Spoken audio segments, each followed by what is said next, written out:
Hi, everyone. Welcome to the third session of Making, in parentheses, It Work. So, my name is Lu Chen. I'm a board member for Princeton Arts Alumni, or PA2 for short, as well as the CEO of Intempo, a Stamford, Connecticut-based nonprofit that teaches multicultural and classical music to children predominantly from immigrant backgrounds. We are so glad to have all of you here today, whether you are a panelist or an audience member. So the Making It Work series was created to answer a question that some PA2 members have been asking recently, which is, how is that person making it work? How are they balancing creative work, and life? So this session is titled Strengthening Nonprofits, and we have some experts who have a deep wealth of experience across and beyond the nonprofit sector, with this focus on the arts, or are using skills they glean from their artistic background. So the structure of our panel will be a series of questions from me that are sorted into the categories of nonprofit careers, nonprofit challenges, and board work. And then we'll have some time at the end for audience Q&As. And so if you have any questions throughout the event, please feel free to submit them in the chat, and we will answer them at the end. And now I will hand it over to Pilar to introduce us to today's panel.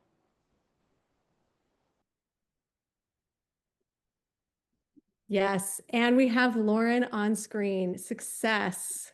Hi, everyone. For those of you who don't know me, I am Pilar Castro DiCarlo. I was Pilar Castro Kiltz back in the day, class of 2010 undergrad, and I'm the founder of Princeton Arts Alumni. So happy that Lou will be moderating this great conversation with Alan and Vidya and Lauren, and to all of our attendees here, a part of this new venture. Welcome. Thank you. All of these videos will be added to our library of resources, so be sure that you understand the session will be recorded and put onto YouTube, not behind a paywall, not behind a TigerNet login, because part of PA2's mission to strengthen arts ecologies worldwide is about sharing the resources of the strong Princeton Arts alumni experts and relationships and experiences with the broader arts world. Please be sure, if you're not already, to subscribe to our newsletter and socials. I will drop some of those links in the chat. And I'm going to do ever so brief introductions of our panelists and then drop their bios in the chat so that we can get right to the conversation. So panelists, be ready. It's only you in one sentence, but there's so much more to you that you can share while we chat. So we have here Lauren Whitehead, class of 09, who is a social protection and gender global lead at UNICEF HQ, where she oversees a global portfolio to drive gender equality through social protection with colleagues and governments across 120 plus countries and 7 regions. I will spare the nostalgia of the shows Lauren and I did in undergrad and how exciting it is to read that sentence. Next, we have Vidya Sachit. Class of 03, Vidya is a respected leader at the intersection of strategy, policy, and cross-border financing, who has advised numerous Fortune 500 companies, Global South governments, and nonprofits on navigating complex global challenges. It's a pleasure to meet you, Vidya. Alan Fletcher, class of 78, has served as the Monroe president and CEO of the Aspen Music Festival and School since 2006, and has enjoyed a distinguished dual career as a composer and music educator. And finally, Lu Chen, class of 19, our moderator for tonight. Originally from San Bernardino, California, Lu Chen is a social entrepreneur and arts educator. He already mentioned this, but I'll say it again. Currently serves as CEO of Intempo, a Stamford, Connecticut-based nonprofit that provides music education and youth development services for children from immigrant backgrounds. And before that, Lu started Trenton Arts Princeton, which I hope he will speak about at some point today. So I'm going to pass it back over to Lu and our illustrious panelists. I will go off camera, but again, drop the questions in the chat, and I'm here for technical support as needed. Thanks, Pilar. And yeah, everyone, I'm so excited to have this conversation and selfishly ask questions that I've been wanting to ask some of you for some time. It just happens that there's an audience here tonight. To start, I'd love to hear a bit more about each of your backgrounds, especially your journey from Princeton to now. So let's call it the Sparks Notes version of life since graduation. So maybe I'll popcorn it to Lauren first. Sure. Hi, everyone, and apologies for getting stuck in the wrong link. So now I'm here on the correct link so I can see everyone. Right. So As was mentioned before, I'm Lauren Whitehead, and I currently work at UNICEF. And while I am at UNICEF now and working in international development, largely around poverty reduction and gender equality, prior to this, obviously during my Princeton days, I was very much into the arts. I was a T&D, well, at the time, T&D minor, secondary concentration, however we want to term it now, because I know there's been some changes. So I focused mostly on theater during that time, which is a lot of where Pilar and I came into contact over the years. And after I left Princeton, did a number of different things, but had the opportunity to actually work in regional theater in DC at Arena Stage at the Mead Center for American Theater. So feel free to ask any questions related to that. That's a lot of the arts work that I did coming first into this space before I moved in this direction. And part of why I sort of moved from one into the other is that I had always been very, very interested in international themes, even when I was at Princeton. So my major was in Spanish and Portuguese, but then I also did a concentration in Near Eastern Studies, in addition to T&D. And that was partially because I focused on studying Arabic and Japanese and different aspects of things that I wanted to kind of meld together in a career. In a perfect world, I actually wanted to do theater abroad somewhere, and that was my grand idea. But I was able to sort of parlay a lot of the skill sets that I developed while I was in theater into the international development space, and then found a deep-seated passion for poverty, vulnerable groups, marginalized communities, et cetera. And so started to think about ways that I could utilize that theater degree and background in a way that could help the world. So that is where I am now. Thank you, Lauren.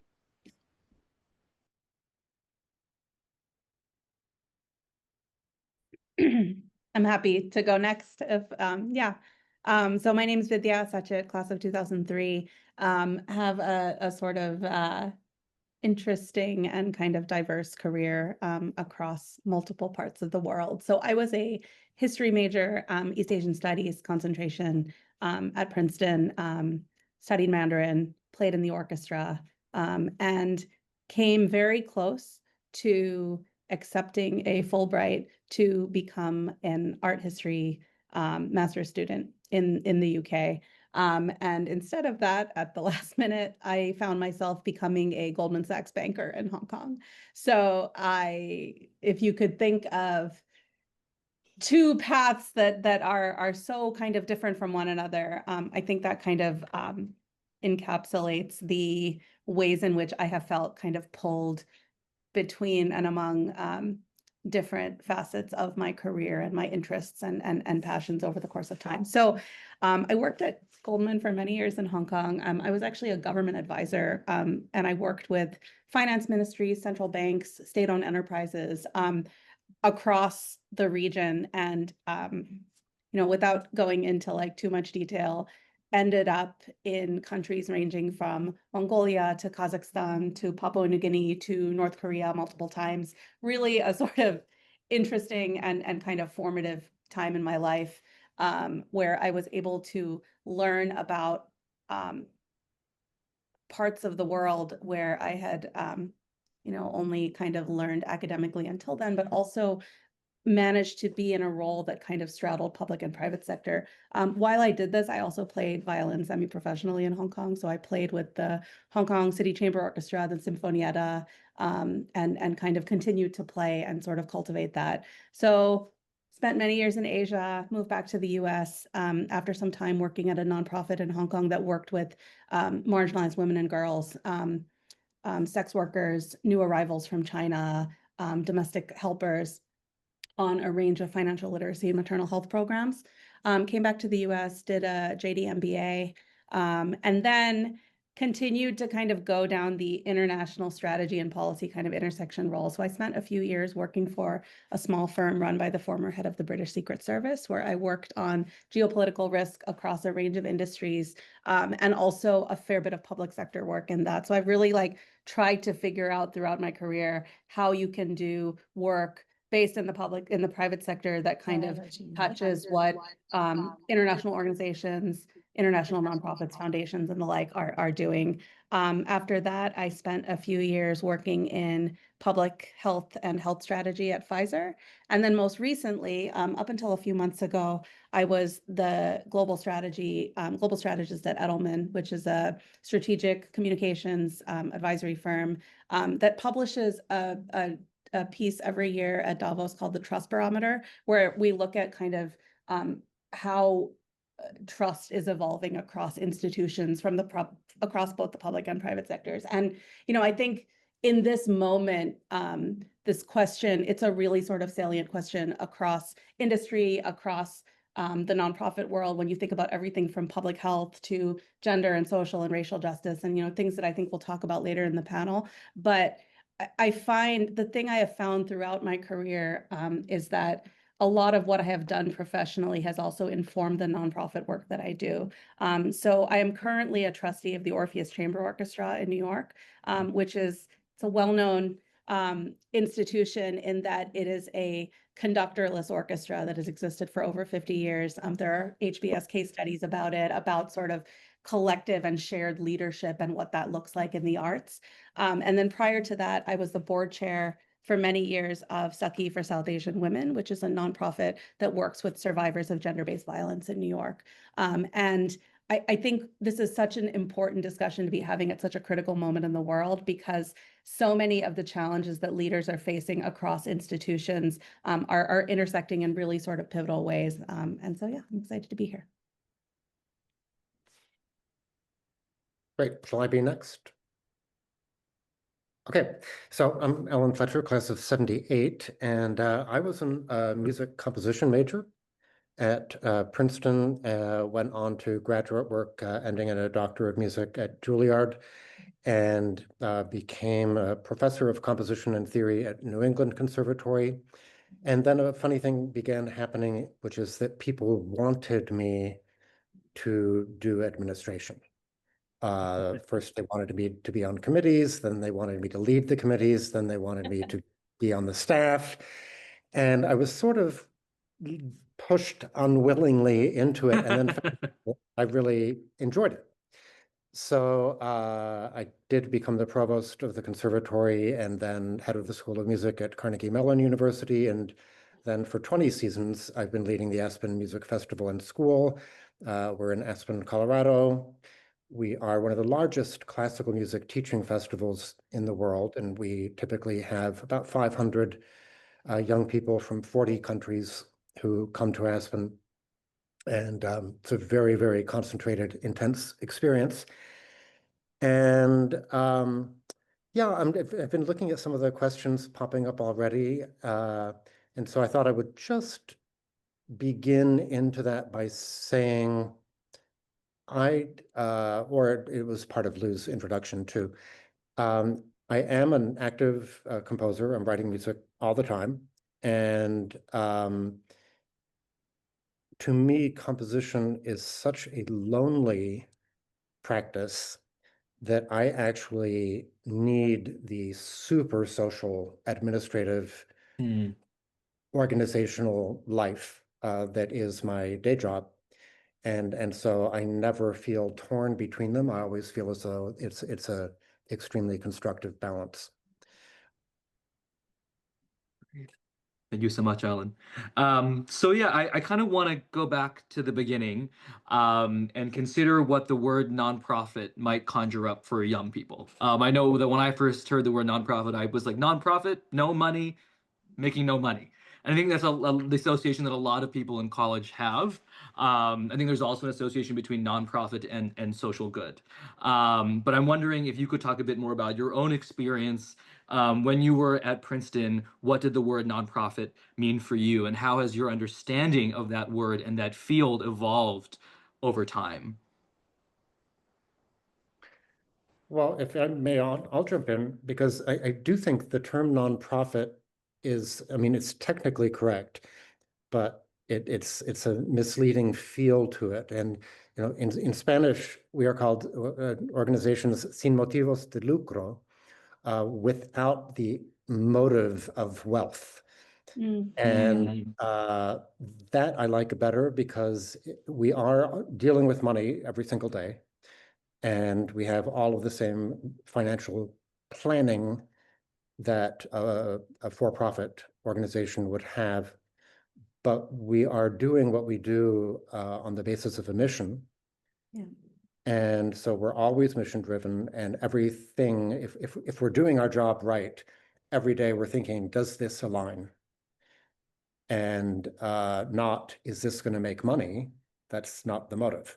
It's, does this align? Does this advance? And so that to me is the crux of it. I think that's really interesting, Alan, and it also just raises an important point, because part of what you said, Lou, this idea that you hear the term nonprofit and it's almost as though you are approaching what organizations in this space do through the lens of financial gain versus not, right? And so, but really the point here is that, for one thing, obviously there are so many forms of good and of kind of societal benefit beyond the financial, but it's an important point, I think, to keep talking about, because a lot of what you see, especially in the private sector, in terms of how organizations talk about um, kind of social good or kind of nonprofit adjacent causes, is all through the lens of finances as well. Like ESG, right? The term ESG is a really good example of this, right? So ESG, environmental social governance, has over time, I mean, I think not just evolved, but also been now politicized. But when you kind of think about this question of like how you sort of achieve impact in the world, but you are doing it through the lens of sort of, profit motivated entities, you end up then in situations in which, like the ESG case, where they become almost like, it's like a part of the business, right? It's like a sectioned off part of an organization where we publish reports on our climate impact, or we publish reports on what we do socially, and not actually something that is ingrained in the DNA of an organization.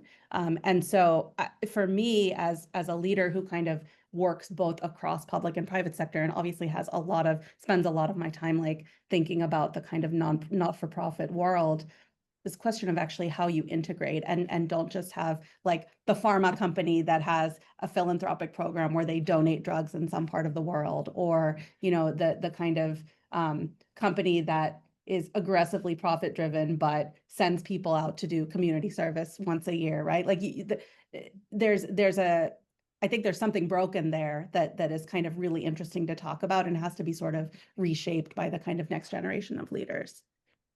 I think that's really interesting, because one of the things that I guess had a misconception about when I was coming out of Princeton too, similar to what you were saying, Lou, just this idea of a nonprofit or a not-for-profit. And I also like the Spanish translation of it, because I think it really defines more of what the mission and motivation of a nonprofit is meant to be. The bottom line for a nonprofit is measuring impact in terms of the social good that you've done in whatever that area might be, and whatever those key metrics are that you use. Your KPIs are literally how have you impacted people's lives in X, Y, and Z ways, or if you're protecting animals, or if you're protecting the environment, or things along that nature.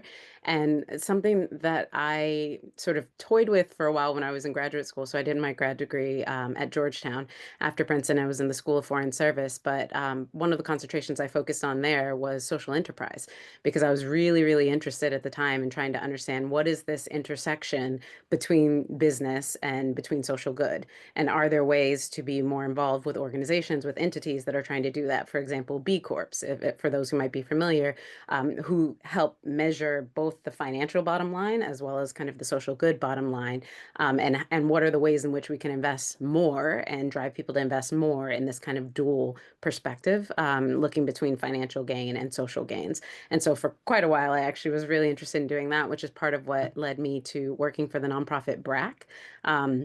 For those who might not be aware, BRAC is considered one of the world's largest development organizations because it has many different arms to it. One is a nonprofit arm that does development work in different countries. Another arm is actually a bank, a financial institution that is run out of BRAC. Another arm is actually digital financial inclusion. So they have mobile money platforms, and then they have a number of social enterprises. And I think one of the things that drew me to BRAC was looking at this kind of mega model of aggregating together both the good of the nonprofit space and then also the good of the for-profit space, and how can you use one to influence the other. And I think to the point that you were making, Vidya, BRAC really does in its own way try to embody this sense that we're not isolating our nonprofit work over there. It is part and parcel of our DNA. This is what we do.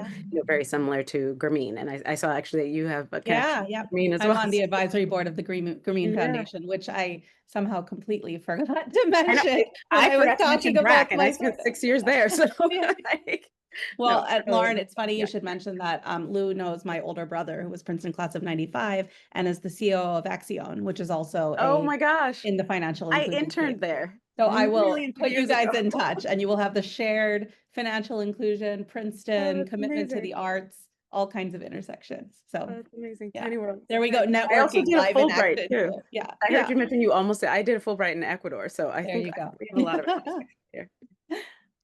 So something that you guys already touched on is the irony of it being called nonprofit when so much of what we think about is money, right? Nonprofits rely on revenue, whether it's in the form of ticket sales at Aspen or grant money or individual donations, oftentimes some combination of the three.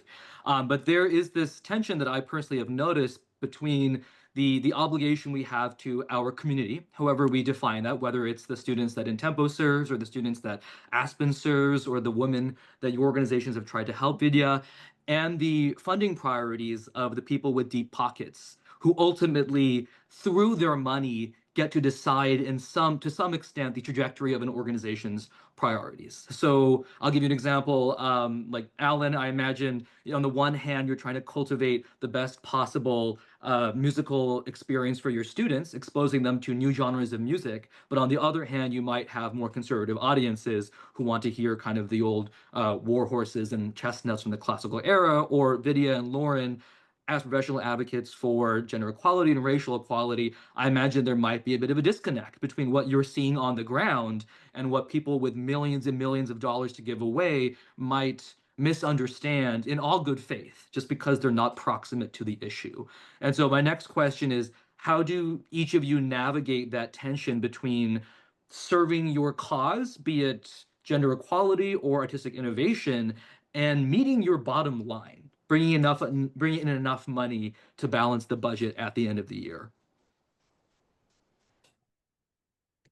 I'm happy to jump in on this question. It's a great question, Lou, and thank you for more of the context around it too, because it is something that definitely keeps you up at night. So I spent a portion of my career doing fundraising.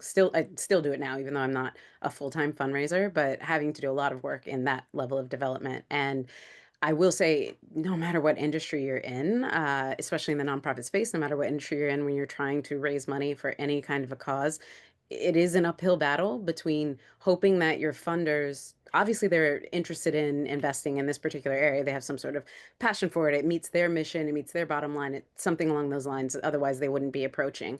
But it doesn't necessarily mean that they want to fund in the ways that you need the money the most. And a lot of the job of fundraising is really trying to convince funders that you, as the entity, as the organization, actually know the best way to spend that money. Yeah. And so trying to convince them that whatever your annual work plan is, whatever your mission and mandate is, and the ways in which you carry that out, that you are the experts, they should trust your expertise, and therefore we need you to fund this or that. Now, at the end of the day, honestly, that doesn't work very often in the way that we would hope. In some cases, you can be really great. It can be really great, and you can have lots of funding that comes in, especially for things like general operating expenses, which are kind of the core functions of any kind of a nonprofit that you need to be able to run.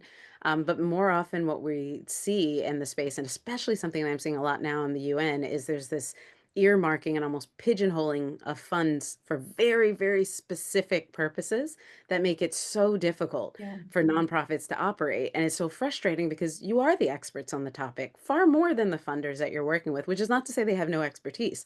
They have brilliant people, many of these places, working, especially if you're talking about foundations, with expertise. But when you talk about that deep expertise, that day in and day out, working with these populations or working in this place, it's not the same at all, and yet you have to sort of juggle and balance, and you're doing a lot of sort of stewarding, a lot of kind of cultivation, trying to bring them along on the journey, trying to also understand what their vision and interests are so that you can align it best, so you can pitch it best. And that's actually where I would say a lot of my theater degree comes into play.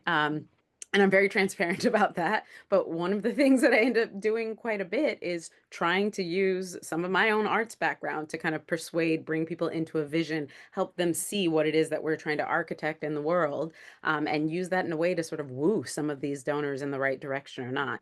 The last thing I would just say is, for many, many decades now, the UN has been very, very well funded and resourced from member states. So, member states meaning governments around the world providing their annual contributions to the UN, which then the UN uses in the ways in which the UN sees most fit. However, in a shrinking fiscal space and the kind of world that we're in now, so much of that funding is drying up. So even within the UN, which is supposed to set mandate, UNICEF is supposed to be protecting all the world's children. That's our goal. That's what we have millions, thousands of experts that work on and do. And yet a lot of that money is drying up. So now UNICEF has to even focus particular areas of our work on things that donors are interested in and not necessarily what is needed for the world's children. So I feel like it's a very, very difficult conundrum that we're finding ourselves in. I I mean, I can't agree with all of what you said any more than I do, Lauren. And I think the other thing I would add is one of the things that becomes really challenging for organizations, given these dynamics, is knowing when to say no to money. And I think there are obviously broad considerations, economic considerations, like political, various things that are happening at any time in the world that can sort of drive an organization's kind of ability or courage in doing that. But I have certainly in my kind of board experience seen situations in which money comes, but it comes with strings attached and it comes with expectations and it comes with, to your point, Lauren, the kind of um, push and perceived decision-making authority in driving organizations in directions that are, either not on mission, that are not kind of squarely on mission, or that are actually sort of problematic and kind of run afoul of mission, given, the people who are in the work every day and kind of know what's best for the organization and for the kind of constituents that it serves. But the reality is, at the same time, particularly in an environment like the one we are in now, it is very difficult to turn money down. It is very difficult when a donor comes to you and says, I will fund X program, because if X program can even help, some people, even if it is not core on mission, then the inclination is to take it. But that has kind of mission creep implications. It has longer term strategic implications. And to be honest, it happens at all levels of organizations and in all spaces. Like, I have seen this at an organization like Saki when I have worked with them, and that's like a question that we constantly grappled with, working through the pandemic and thinking about the impact of the pandemic on survivors of gender-based violence and the kind of economic and other implications that sort of resulted from that. But you see it at a much higher level as well. I mean, you see it when you think about public health efforts in sub-Saharan Africa and, companies like my former employer, Pfizer, who do a lot of good work in these parts of the world, but who often have a very specific view of what public health is and what their dollars and their products should be doing. And so I think increasingly in spaces like that, you see efforts on the ground to actually try and build capacity and try and build, sustainable models that deal with the problems on the ground and are architected by those who actually know what those problems are. But money, like the world is the way it is when it comes to where the money sits and what parts of the world it sits, who it sits with, and that sort of thing. And so I think that that's it is something that we are seeing evolve, but it's a constant sort of tension that nonprofit leaders have.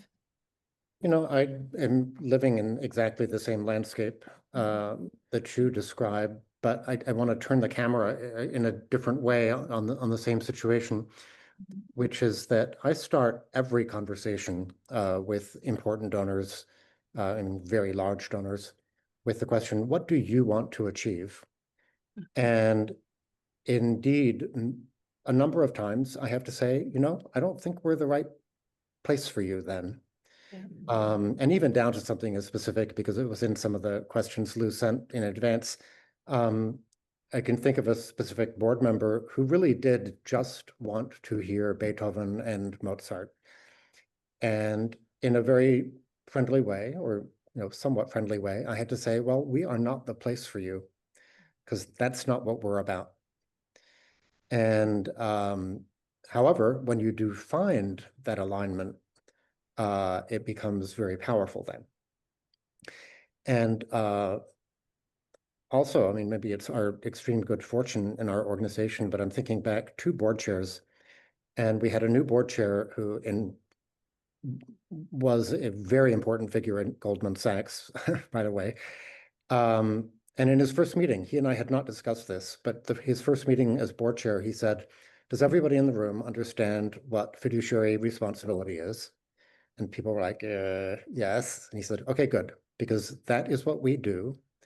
And everything else is for the organization, not for us. And so that was a very happy period because we didn't have that kind of pushing us where we didn't want to go. Yeah. So you've once again anticipated my next series of questions, which are about boards, which I think are kind of the most opaque, but also most essential parts of nonprofits. I think, for example, my students, all they know is that the board is my boss. They know nothing else than that. So to start with, Alan, as someone who is run nonprofits for such a long time and seen through so many boards and board chairs, could you give us a quick crash course in exactly what the role of a nonprofit board is? Yeah, well, first of all, it is that they have fiduciary responsibility. And so the staff need to make plans and budget for them and execute those plans and report on the budget. But at the end of the day, it's the board that is on the hook for that budget. And one has known organizations where literally you have the kind of meeting where everybody says, okay, now we've got to just write some checks because this money isn't coming from anywhere else. Yeah. That's a bit of an oversimplification because obviously a good staff has extreme responsibility in terms of money and is really thinking all the time about it. But as we started, the point is not the money. The point is getting the work done that you said you were going to do and figuring that out. In Aspen, we have a pretty extreme relationship in that virtually all of our revenue is contributed. I mean, we sell tickets, and that's a total of 7% of our total budget. We charge some tuition, and that's a total of about 8% of our budget. Wow. So, but a standard board situation is you'll have a finance committee. If you're lucky to have an endowment, you'll have an investment committee. You'll have a governance committee that's just considering how things run. You'll have nominating, which perpetuates the board. And those are really the pillars right there. Possibly a development committee. We don't, because we say all of you are responsible for development. So we're not going to make that a small group activity. Mm. Well said. So to follow up to that, Vidya, my next question is for you. So you've served on a great many boards, and I'm wondering how you personally strive to be an ideal board member. Yeah, absolutely. It's interesting.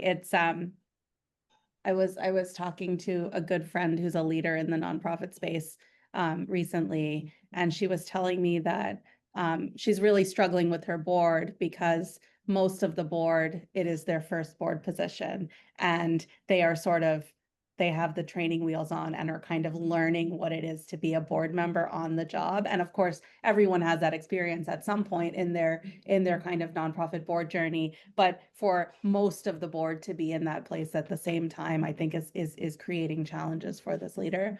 Um, I think for me, a lot of it is exactly what Alan said, right? It's the fiduciary responsibility. It's the kind of stewardship and sort of like serving as the advisor to the leadership team of the organization, and especially to the executive director or the CEO.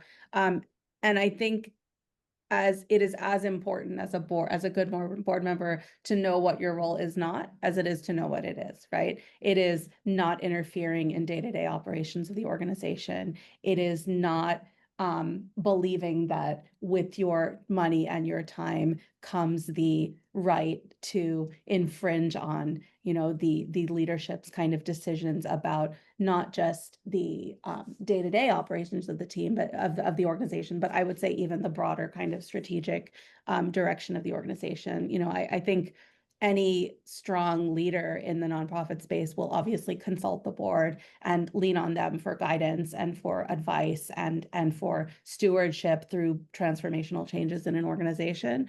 But that participation in that is a privilege and not a right. And I think that understanding that as a board member, that it can be challenging at times. Like, when I was the board chair of Sucky, this was during COVID.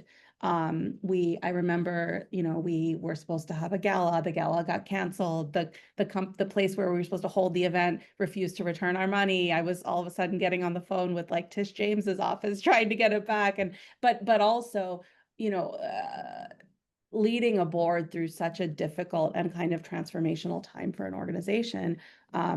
The CEO of Sucky and I remain very good friends, and we often talk about how our partnership and kind of finding a way to really be on the same page throughout that time was so important, right? Me as sort of chairing the board, her as leading the organization, and the two of us kind of partnering together and making sure that relationship was close and strategically aligned so we could both help to steward the organization through a difficult time.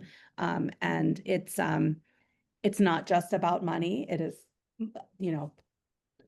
the money that we give and the kind of time that we give are a big part of it, of course. But it is very much about advising and knowing and being called upon when asked to do so, but trusting that the leaders of the organization who are in place are best positioned to kind of run the day-to-day kind of organization operations of the org. Thank you, Vidya. And Lauren, you kind of occupy both roles since you work at a nonprofit, but you also serve as a board member for the Water Trust, also a nonprofit. And so I think when I describe board work to people who aren't familiar with it, they think to themselves, why would I volunteer my time and give my money to an organization? And in your case, I feel like you are probably exceptionally busy at your nonprofit job. So what motivated you to take on this additional nonprofit role, and then do these two roles of employee and board member ever intersect or inform each other? Almost as if you knew what I was going to say, Lou. I promise we didn't rehearse this in advance. But no, I think it's a great question. And I think of that particularly because, well, one of the things I was listening to both Vidya and Alan speak, and we don't talk as often. Alan mentioned about the different committees. And part of the reason why sometimes you have those different committees also is thinking about the composition of your board and who you've invited or asked to come on the board. It's not just like anyone just walks onto the board because they just feel good about an organization and want to be there. You would just volunteer if that was the case. But you're looking for people who have specific knowledge, specific expertise, who can actually really advise and be, like exactly what Vidya was saying, a counterweight with the CEO. And at the same time, also people who will in some ways be able to kind of even challenge the organization, think bigger, think broader. How much further can we go? What else can we do? board members also bring their Rolodex, quite honestly, and they have connections, both financial connections, but also expertise connections. And I say all of that because the role that I play on the Water Trust was specifically because I had a technical expertise area that they were interested in because of my work in other nonprofit spaces. And in particular, they really wanted someone that at the season when I was brought in to be a board member, they were looking for board members who had particular expertise in international development, people who had done the work, who had lived in the countries, who had, because they didn't have that on their board. And they were looking at, well, we have some experts in engineering and who are experts in water safety and management, et cetera. And that's why we brought them in. We have others who have connections to large corporations that we want to partner with, like Chevron, like Coca-Cola, et cetera. But what we're lacking is people who actually have some similar knowledge and capacity that we have within the organization, but who have done it at a different level or a different scale in some sort of way, or different markets that we're interested in. And so that's part of why I got brought into the Water Trust, interestingly enough. So a lot of the function that I get to play, even on the board, in some ways mirrors some of the work I do in my day-to-day work as well. So some of it is looking at, this is our next annual work plan. Here are the areas we're thinking about growing these kinds of projects in these kind of spaces. And then I might chime in and say, well, actually, did you know these other 5 organizations are already doing something like that? Are we just replicating what's already out there? Are we doing something innovative and cutting edge? Or I might say, actually, do you want to partner with these organizations? I can help open the door so you can make connections there, that sort of a thing. So it's kind of part and parcel of the role that I play in my day job is part of what I do on the board as well. And then I had seen that there was a comment, but maybe we'll come back to it later, but it was a question around advice as well that someone had asked in the chat, that I don't know if you wanted us to wrap it in while we're talking now or come to it next, but. Actually, that once again, you segue perfectly into the final portion of this talk, which is the audience Q&A. And so some audience members have already submitted their questions. If you have some, please feel free to still submit. But the first question, um, so excited to be learning from you all tonight.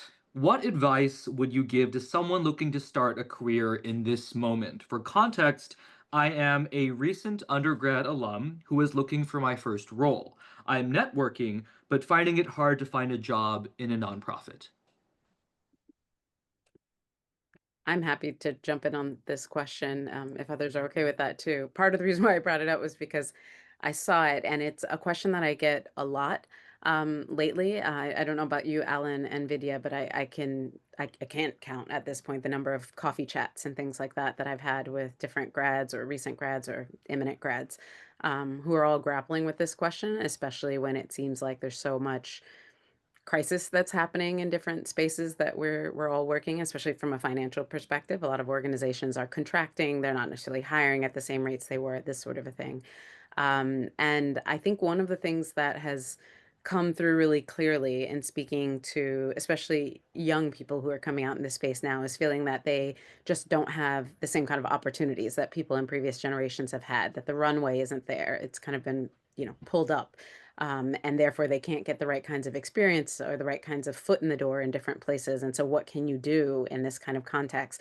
And something that I often liken it to is the Great Recession, which obviously happened in 2008 and onward. And for me, it was right around the time when I was graduating, coming out of Princeton. And it was this giant question mark of what am I going to do when people can't even get waitressing jobs right now? Because that's how badly the economy had crashed. Where are we supposed to go? And we're bright-eyed and bushy-tailed and ready to jump out into the world. And we have these great Princeton degrees and seemingly nowhere to use them. Um, and I think at the time, a lot of colleagues and classmates went in different directions. Some people decided to stay in the education space and keep pursuing higher education, go on the PhD route, things like that, so they could kind of ride out the storm, so to speak, and wait until things maybe shifted. Others took a big leap, and I'd like to say I think I fell in that category almost accidentally because I had been applying to Princeton in Asia and Princeton in Latin America, Princeton in Africa, because I knew I had this bent and interest in international space.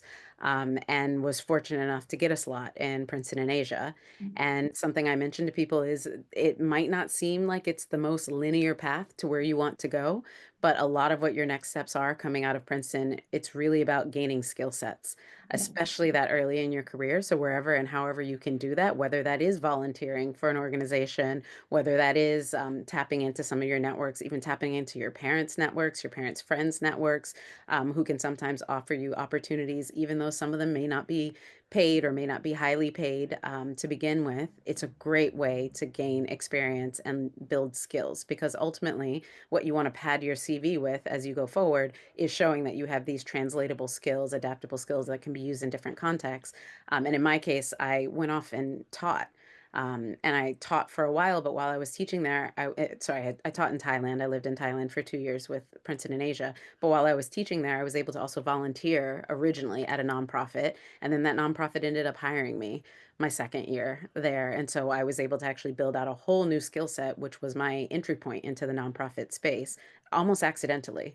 And it was because I decided to take this risk and take a leap, because I said, what am I really losing when there's not a lot of opportunities here?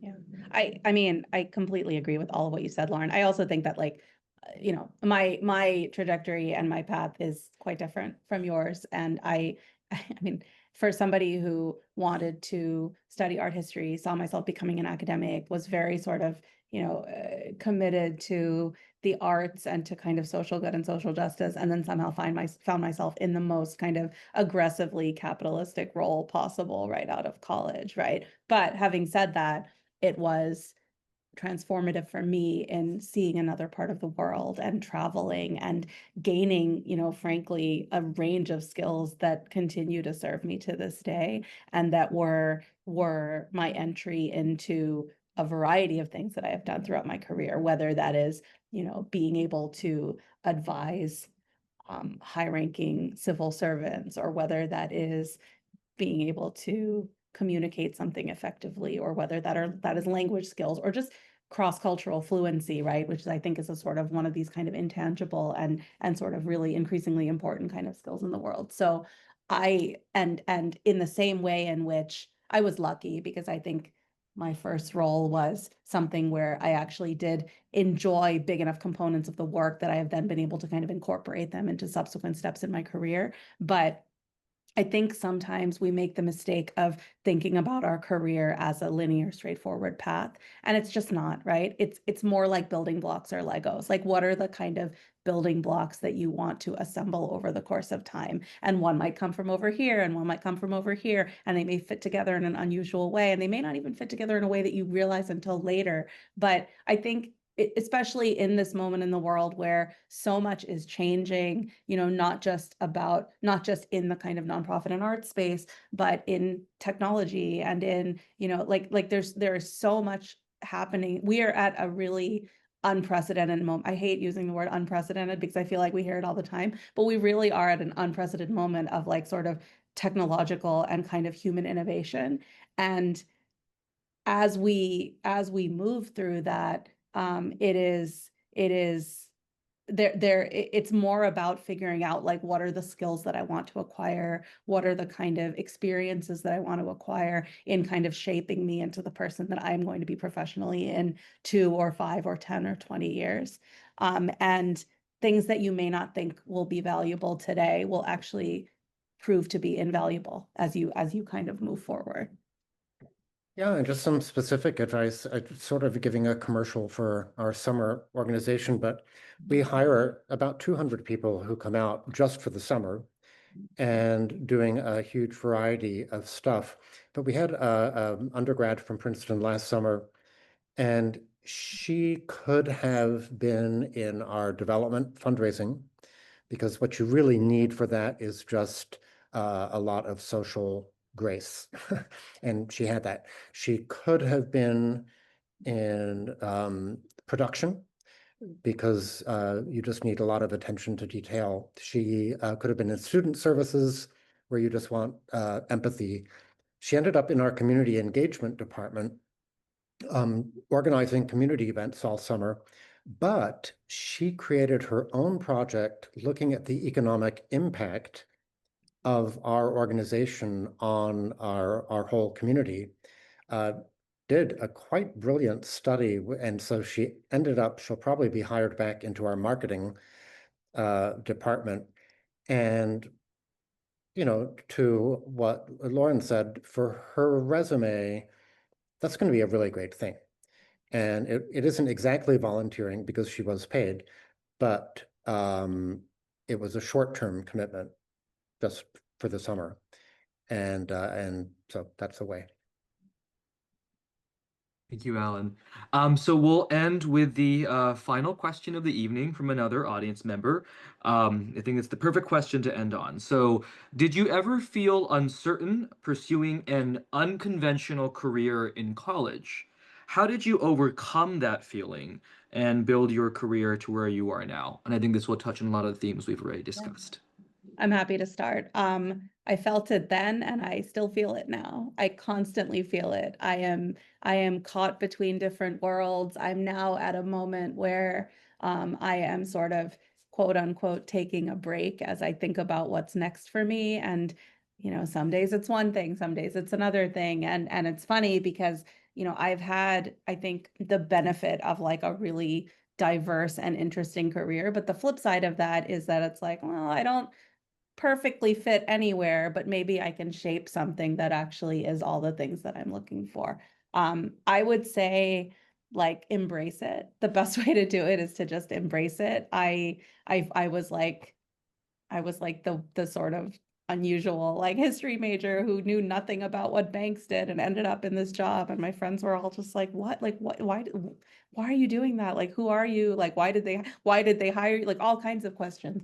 I went to law school and I was like, I don't really want to be a lawyer. I went to business school and I was like, oh, this is not really the right thing for me. But pieces of everything worked, right? And like pieces of everything have made me the person I am. So just embrace it and like listen to yourself and be true to yourself. I think it can be really tough to do that in any environment in which you're kind of surrounded by people who are highly accomplished, highly motivated, hardworking, and often are like chasing gold stars, right? Because that's kind of the thing that many of us have been sort of trained to do over our lives. You really have to listen to yourself and you really have to like stay true to your values and kind of embrace the uniqueness of whatever unconventional path you take. So it's a little bit of like a Pollyanna, like everything will be fine kind of response, but like everything will be fine in the end, right? And it's um I think authenticity and really caring about what you do is the thing that can ground all of us,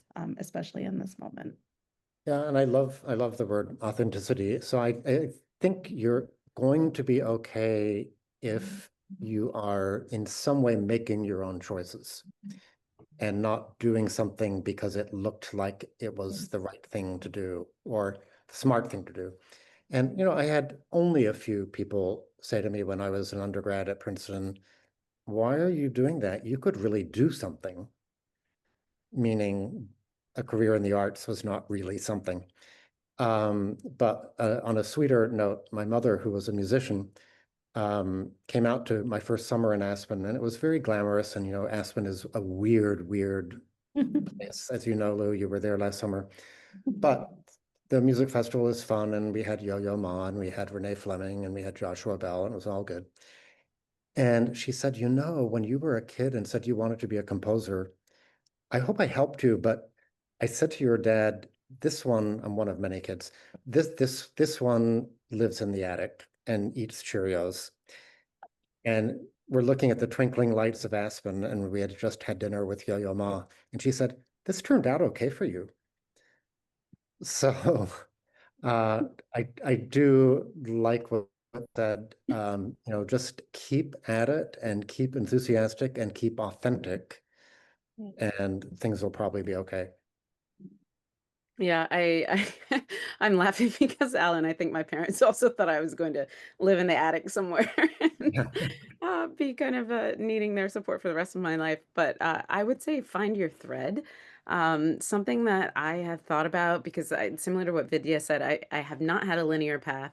I've done many different things, went from working in regional theater to being in international development to being in the UN to many different things. But throughout it all, I've actually plotted the course because I found my thread. My thread at some point in time was, I want to serve communities, I want to support people.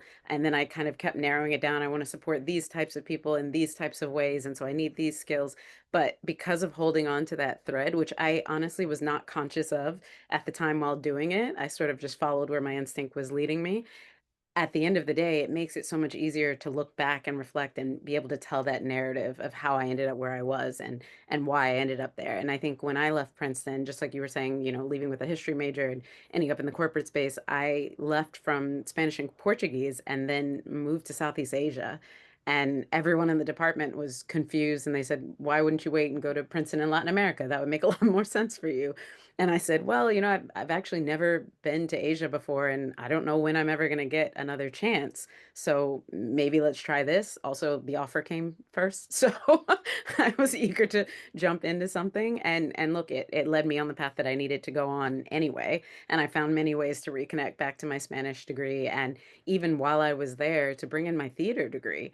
And that's kind of the resourcefulness, Alan. I was thinking about the young woman you were talking about before who came and was working in Aspen for the summer and was able to bring different skill sets to bear in such a way that she created something. And when I was in Thailand, I ended up teaching a course on Shakespearean drama and then put on a production with the students who were there in the university that I was working at. And that was not on my bucket list. That was not something I ever thought I would end up doing. But because you have the skills, and Princeton teaches us to be so resourceful and teaches us to be resilient and kind of rise above the things that we encounter, it then means that you can really make something beautiful out of the experiences that you have and kind of where you are. But I think finding that thread for yourself is one of the most important things you can do across your career, but maybe even across your life in some ways, to have a fulfilled life and feel like you're doing the things that are leading you in a direction that is promising for you and for the path that you want to be on. So I would definitely say that. And I would also say, especially for those who are coming out of undergrad, you're in your 20s. The sky's the limit. It's So so much time. exciting. And you don't realize in the moment how much time you really have, and whatever path you're starting on now, in 10 years, you might decide to go down a completely different route, and that's fine. You will find a way to kind of parlay your experiences into where you need to go next, but really enjoy it and enjoy it in a time where your obligations are as minimal as they probably ever will be for most people. So that means it gives you the chance to take a little more risk, to think a little bit bigger and bolder, and who knows where you might land. And if you guys don't mind, I'll just share a very quick story in response to that question. So, you're used to the word unconventional, kind of triggered a memory. A few years ago, Trend Arts at Princeton, which I founded back at Princeton, won the Tiger Entrepreneur Award from Princeton. And I was talking to the provost, Jen Rexford, at the reception, and she told me, it's so interesting you took such an unconventional path compared to most Princeton students whose conventional path is the McKinsey consulting gig. And the question actually really surprised me, and I kind of blurted out without realizing it. Actually, this was the conventional path for me. The unconventional path for me would have been going to McKinsey. That would have surprised anyone who knew me well. This path Right. does not. I think that touches on a lot of the themes that we've Yeah. discussed already. So we are now at 8:02. Alan, Vidya, Lauren, thank you so much for participating in a really wonderful and wide-ranging conversation. I hope the audience members got a lot out of it. I know that I sure did, and it's already given me some inspiration to tackle this fiscal year. And thank you to Princeton Arts alumni for organizing the panel. And we'll see you at the next one. Thank you all.